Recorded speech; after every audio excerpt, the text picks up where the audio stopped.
आणि मुख्यमंत्री मोदी यांच्यासोबत सोलापूर शहराचा गेल्या अनेक वर्षांचा प्रलंबित प्रश्न उड्डाणपुलाच्या संदर्भात आज बैठक झाली. उड्डाणपुलाच्या संदर्भात गेल्या काही वर्षामध्ये 3-4 वेळा निविदा झाल्या, परंतु जागेचे प्रश्न सुटले नव्हते. यासाठी आज माननीय मुख्यमंत्री मोदी यांनी आदरणीय देवेंद्र कोटेजींच्या विनंतीवरून बैठक केली. आणि या बैठकीमध्ये जमिनीच्या संदर्भात असलेले सगळे इश्यू आज संपलेले आहेत जवळजवळ. त्यामध्ये शासनाची जमीन मोफत देण्यासंदर्भात मंत्रिमंडळाच्या समोर प्रस्ताव पाठवण्याच्या सूचना माननीय मुख्यमंत्री मोदी यांनी दिलेल्या आहेत. पोस्टाची जागा होती त्याही संदर्भात पोस्ट खात्याचे सगळे अधिकारी होते त्याही संदर्भात चर्चा झालेली आहे. रेल्वे खात्याच्या जागेसंदर्भातही चर्चा झाली आणि त्याचं जो कॉम्पन्सेशन आहे ते पातळीवर देण्याचा निर्णय माननीय मुख्यमंत्री मोदी यांनी सूचना दिलेल्या आहेत. त्यासोबत ज्या ज्या गोष्टी आवश्यक होत्या त्या सगळ्या गोष्टी उड्डाणपुलाच्या संदर्भात जे निर्णय घेणं आवश्यक होते ते सगळे निर्णय आता झालेले आहेत. आणि उड्डाणपूल पुण्यातला सगळे अडथळे आता संपलेले आहेत. सन्माननीय देवेंद्र कोटेजींनी या संदर्भात मुख्यमंत्री मोदी यांनी सातत्यानं पाठपुरावा केला होता. अखेर त्या पाठपुराव्याला यश आलं आणि आज सगळे डिपार्टमेंट जे सेंट्रल गव्हर्नमेंट असतील राज्याचे असतील सगळ्यांना एकत्र घेऊन आज बैठकीत निर्णय घेण्याचा निर्णय झाला. येणाऱ्या कॅबिनेटमध्ये या संदर्भात सगळ्या जागेला विनामूल्य देण्याच्या संदर्भातला मंत्रिमंडळ निर्णय घेईल असाही निर्णय या ठिकाणी झालेला आहे. त्यामुळं येणाऱ्या काही दिवसात म्हणजे येणाऱ्या 1-1.5-2 महिन्याच्या कालखंडामध्ये त्याची प्रत्यक्षात वर्क ऑर्डर आता देता येईल आणि प्रत्यक्ष कामाला सुरुवात होईल अशा पद्धतीची परिस्थिती आज निर्माण झालेली आहे. या निमित्तानं सोलापूर शहरवासियांना या आनंदाची बातमी देताना मला मनापासून आनंद होतो. कारण सोलापूरचा उड्डाणपूल हा सोलापूरकरांच्या जिव्हाळ्याचा विषय आहे. त्यासोबत सोलापूर शहरातल्या पाण्याचा जो विषय होता गेल्या अनेक वर्षापासून सोलापूर शहराला रोज पाणी देण्यासंदर्भातला विषय आहे. समांतर पाईपलाईन झाली. समांतर पाईपलाईन नंतर पाटणीच्या WTP प्लॅनचा जो विषय होता त्याही संदर्भात आता राज्याचे सगळे संपलेले आहेत. राज्यात्मक प्रस्ताव सेंट्रल गव्हर्नमेंटला पाठवलेला आहे. लवकरच त्यालाही मान्यता येईल आणि तोही विषय मार्गी लागेल. परंतु सगळ्यात महत्वाचा विषय जो सोलापूर शहराच्या दृष्टीने महत्वाचा आहे, दुहेरी पाईपलाईनचं पाणी आलं तरी सुद्धा शहरातल्या इंटरनल पाईपलाईनची व्यवस्था जोपर्यंत आपण बदलत नाही तोपर्यंत शहराला रोज पाणी देणं शक्य नाही.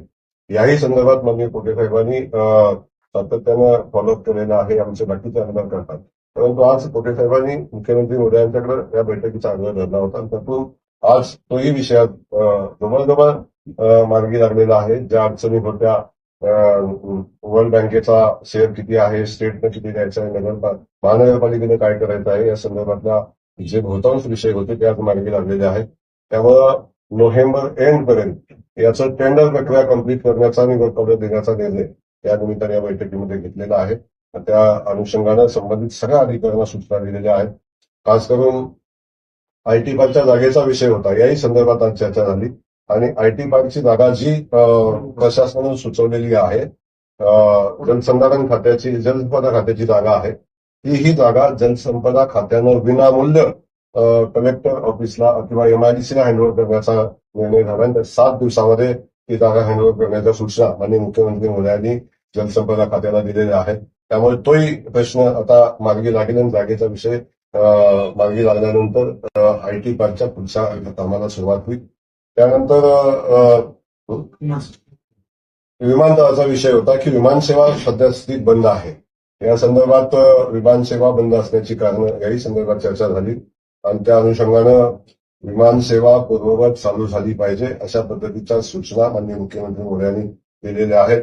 आत्ताच आपले विमान प्राधिकरणावर काम करत असलेले आमचे आदरणीय कपूर साहेब या बैठकीला उपस्थित होते आणि कंपनीला नोटीस देण्याची सूचना माननीय मुख्यमंत्री मोदी यांनी दिलेल्या आहेत. व्हिजिबिलिटी असेल तर विमानसेवा चालू राहिली पाहिजे हा मुख्यमंत्री मोदी यांचा आग्रह आहे. तो सोलापूरवासियांचा आमचा आग्रह आहे. यासाठी मुख्यमंत्री मोदी यांनी सूचना दिलेल्या आहेत. त्यासोबत नाईट लँडिंगचा जो विषय होता त्याही संदर्भातल्या अडचणींसंदर्भात चर्चा झाली. नाईट लँडिंगचा जो विषय आहे त्या संदर्भात अतिक्रमण असेल बाकीच्या गोष्टी असेल याच्यावर चर्चा झाली. त्यासोबत बोरामणी एअरपोर्टच्या उभारणी संदर्भात काय करता येईल याही संदर्भात सविस्तर चर्चा झाली आणि या सगळ्या विषय तातडीनं कसे मार्गी लागतील या संदर्भात माननीय मुख्यमंत्री मोदी यांनी सूचना दिलेल्या आहेत. त्यामुळे सोलापूर शहराच्या दृष्टीनं आजची बैठक ही खूप महत्वाची बैठक होती आणि या सगळ्या प्रोजेक्टसाठी मैलाचा दगड ठरणारी ही आजची ही बैठक या निमित्तानं पार पडलेली आहे. मी माननीय मुख्यमंत्री महोदयांना मनापासून धन्यवाद देईन. मी देवेंद्र कुटेजींना मनापासून त्यांचे त्या निमित्तानं अभिनंदन करेन की सोलापूर शहराच्या प्रश्नासंदर्भात त्यांचा असणारा आग्रह सातत्यानं असतो. म्हणूनच या प्रश्नाला न्याय या निमित्तानं मिळेल. खास करून सोलापूर शहरातल्या जनतेला मी सांगेन की जो जो शब्द सोलापूर शहरातल्या जनतेला भारतीय जनता पक्षानं दिलेला आहे, आम्ही सगळ्यांनी दिलेला आहे, तो प्रत्यक्ष शब्द पूर्ण करण्यासाठी आम्ही प्रयत्न करतोय. त्याच्यामध्ये कुठलीही अडचण येणार नाही. खास करून हे सगळं करत असताना सोलापूरच्या जनतेला मी सांगेन, शहरातल्या जनतेला सांगेन, आपण ज्या ज्या विषयावर विश्वास ठेवून किंवा आम्ही दिलेल्या आश्वासनावर विश्वास ठेवून आपण जे एवढं मोठं बहुमत, एवढं मोठं पाठबळ, आशीर्वाद आमच्या पाठीशी उभे केलेले आहेत, त्याला कुठल्याही पद्धतीचा तडा जाऊ देणार नाही. प्रत्येक गोष्ट जी आम्ही सांगितलेली आहे ती पुढे घेऊन जाऊ. खास करून आज आणखीन एक कालही चर्चा झाली, आजही चर्चा झाली. आपल्या ई बस सेवेचा जो विषय आहे त्याही संदर्भात 15 ऑगस्टपर्यंत किमान 25 बस या ठिकाणी शहराला मिळाल्या पाहिजेत आणि सेवा पुन्हा चालू झाली पाहिजे, याही संदर्भात चर्चा झालेली आहे. त्यामुळं बहुतांश विषय आता मार्गी लागलेले आहेत, काही पाईपलाईनमध्ये आहेत, काही भविष्यामध्ये मार्गी लागतील, पण त्यासाठी लागणारी पूर्वतयारी करण्याच्या सगळ्या सूचना माननीय मुख्यमंत्री महोदयांनी दिलेल्या आहेत. मी पुन्हा एकदा माननीय मुख्यमंत्री महोदयांना मनापासून धन्यवाद देईन आणि सोलापूरच्या जनतेला आश्वस्त करेन की आम्ही कायम आपल्या सेवेत राहू.